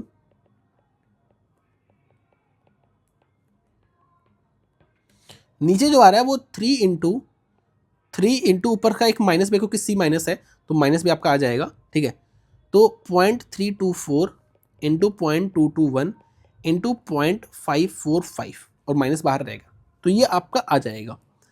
तो अगर मैं ध्यान से देखूं, अगर मैं इसको थोड़ा बहुत काटने की कोशिश करूं, तो पहले मैं पॉइंट हटा लूँ क्या, पॉइंट हटा लेता हूँ, क्योंकि देखो यहाँ पे पॉइंट 3 पॉइंट से 3 पॉइंट हटा, 3 पॉइंट से 3 पॉइंट हटा, यहाँ पे 2 और 1 3 पॉइंट से आपका ये 3 पॉइंट हटा, तो पॉइंट को तो भूल ही जाओ, पॉइंट को हटा लो हर जगह से, पॉइंट का कोई भी यहाँ पे वैल्यू नहीं है, पॉइंट को हटा दो, पॉइंट का कोई भी मतलब नहीं यहाँ पे।